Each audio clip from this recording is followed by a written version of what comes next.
This is Optimal Startup Daily, episode 724, Effectively Lead the Charge to a Culture of Innovation by Maccarone with Riskology.co. And I'm Dan, I am your host, and I'm with you every single day, and I cover the best blogs on entrepreneurship and put those blogs into audio form for you so you can take them on the go with you. And we're going to jump right into today's post from Riskology as we optimize your life. Effectively Lead the Charge to a Culture of Innovation by Maccarone with Riskology.co. Innovation is an omnipresent reality of operating a business, or even just having a job, in today's fiercely competitive and rapidly globalizing business market. On a daily basis, other businesses, employees, and competitors are constantly coming up with new ideas that seem to strip yesterday's innovation of all of its greatness. In your capacity as a leader, driving a culture of innovation may seem like a nearly impossible task. The swift, ruthless, and global nature of business is an overwhelming challenge to overcome at first glance. But accepting that facing worldwide competition is the new normal is an effective first step to stop vying for and start maximizing your business's competitive edge.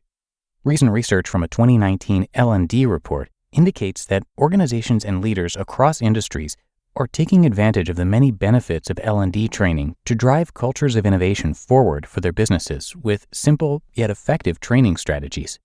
Using L&D training to create safe spaces for ideation, embrace diversity, and implement agile training are all straightforward tactics that you can employ in order to manage your team towards a culture of innovation and maintain your competitive advantage over the long term. Allowing ideas to safely flourish. You may think that as a leader, you already encourage an open working environment for your entire team, but take a second to reflect. Are your employees and team members readily coming to you with new ideas and innovations? Creating a sense of security for idea sharing across organizational hierarchies can be accomplished first in the training room and then spread organically into day-to-day operations and workplace culture overall. Effecting cultural change is no simple task, but the L&D training is a great place to start. Tailoring your training strategy to employees' individual strengths is one way to produce that sense of security, as employees will feel safe in the training environment and less afraid to take risks and share their ideas. For Tiffany Papa, the Director of Employee Experience at Bonobos, focusing on individual strengths in training produced significant results.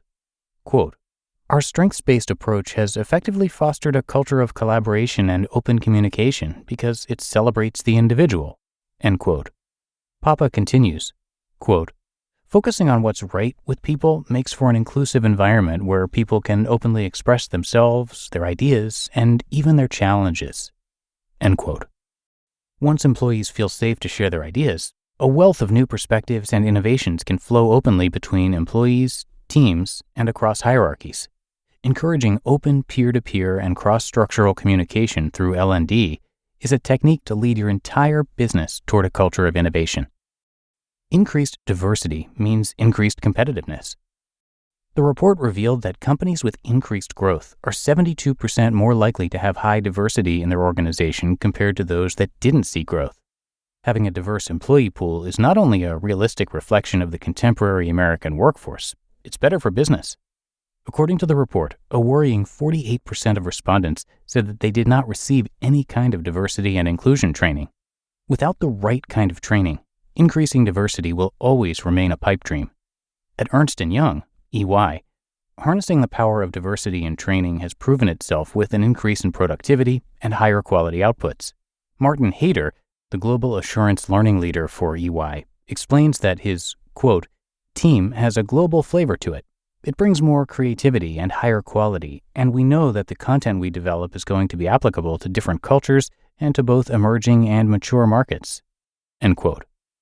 Balancing creativity with productivity doesn't have to be difficult, and by embracing and increasing diversity from your talent acquisition team through to upper management, new perspectives and innovations will be brought to your attention that you may not have otherwise considered.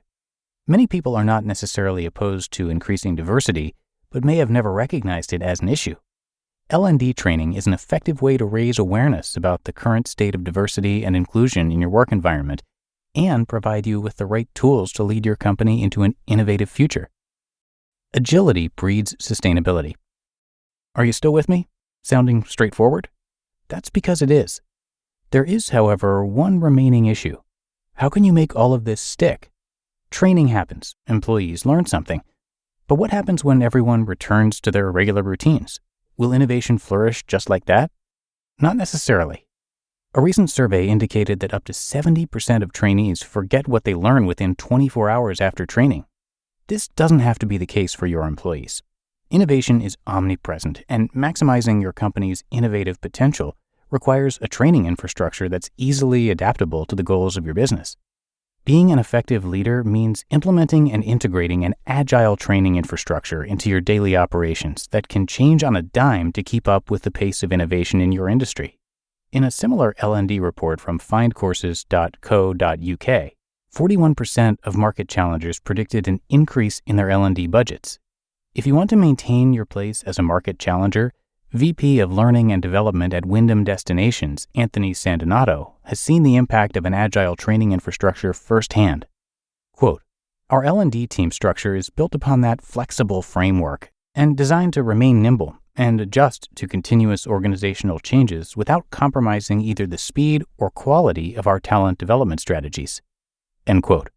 By staying agile, your business and training goals can align to approach innovation strategically and harmoniously as an organization.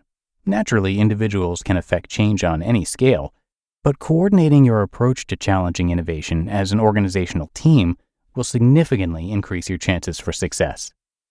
Grow as a leader, grow as a company. Admittedly, it's incredibly difficult to be objective about our own endeavors. Good leaders already put maximum effort into everything they do. And finding flaws in your current leadership strategy isn't exactly a bucket load of fun. Letting go of your trepidation and recognizing where there's room for improvement, however, is a natural part of growing and developing as an effective leader. Training professionals will give you objective expertise and contemporary training strategies that can bring about real change to how you and your organization currently function, especially in the face of the innovate or perish mantra that has even the most confident leaders struggling to keep up.